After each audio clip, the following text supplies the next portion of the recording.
Kur'an'a göre haram olan gıdalar nelerdir? Bu sorunun cevabı oldukça basittir. Madem Kur'an'a göre soruluyor, ayetlerden bunu net bir şekilde saptamamız mümkündür. Kur'an-ı Kerim'de nüzul dönemi itibarı alınarak yiyeceklerle alakalı ilk inen ayet En'am suresinin 145. ayetidir. Mekke döneminde nazil olmuştur. O ayette Cenab-ı Hak müminlere 4 temel gıdayı yasaklamıştır. Bunlar kendiliğinden ölmüş olan hayvan birincisi. Yani hiçbir şekilde insan dahli olmadan, insan kesmeden daha doğrusu ölmüş olan hayvanlardır. İkincisi kandır. Yani bir hayvan ister canlı iken isterse kesildikten sonra hayvandan boşalan kanlar hiçbir şekilde insan gıda maddesi olarak kullanılamaz. Üçüncü haram domuz etidir. Domuz eti hiçbir şekilde yine insan gıda maddesi olarak kullanılamaz. Ve bir dördüncüsü de kesilirken Allah'tan başkasının adı anılan hayvanlardır. Bu 4 şey En'am suresi 145. ayette haram kılınmıştır. Daha sonra yine Mekke döneminde bu sefer Nahl suresi, Kur'an'ın 16. suresinin 115. ayeti nazil olmuştur. O ayette de Allah yine aynı haramları zikretmiş. İnnemâ harrama aleykümül meytete buyurarak hem de Allah size yalnızca şunları haram kılıyor. Yalnızca şunlar diye üzerine basa basa vurguladığı hususlara baktığımız zaman yine En'am 145. ayette anlatılan haramlarla karşılaşıyoruz ki onlar kesilmeden ölmüş olan hayvan, kan, domuz eti ve Allah'tan başkasının adı anılarak kesilen hayvanlardır. Mekke döneminde bu 2 ayet inmiş ve bu 4 şey haram kılınmıştır. Daha sonra Medine dönemine hicret edilmiş. Müslümanlar Medine'de ehli kitap kültürüyle karşılaştıklarında öncekilerin kitaplarında olan haramlar acaba bizim için de geçerli mi değil mi diye bir ikileme düşmüş olmalılar ki Cenab-ı Hak Bakara suresinin 173. ayetini indirmiş.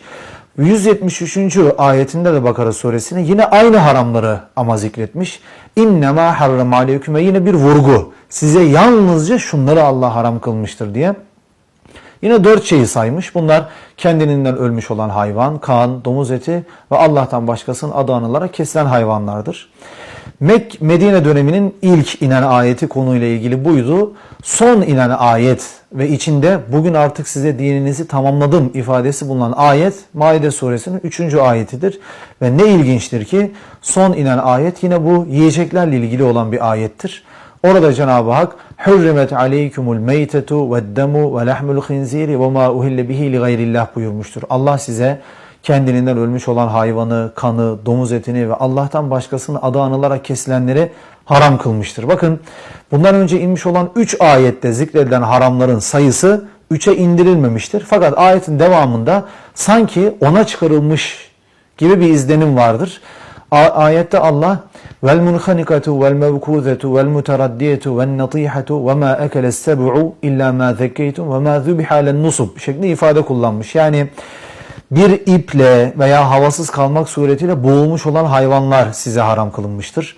Kalın bir cisimle başına veya herhangi bir yerine vurularak kanı akıtılmadan ölen hayvanlar size haram kılınmıştır.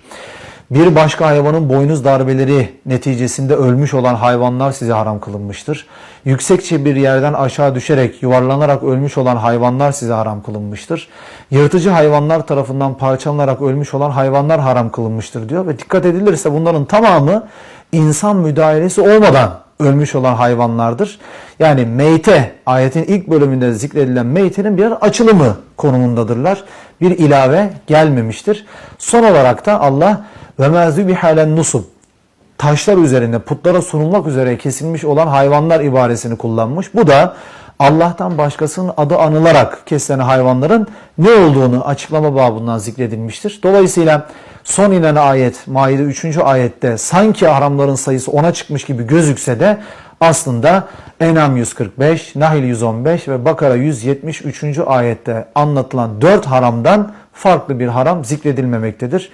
Netice itibariyle Kur'an'ın bize kesin olarak yasakladığı 4 hayvansal gıda bizim kesmeden kendi başına ölmüş olan hayvanlardır.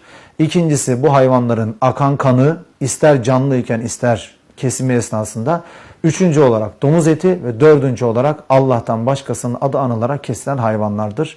Kur'an net bir şekilde bunların haram olduğunu bizlere bildirmiş.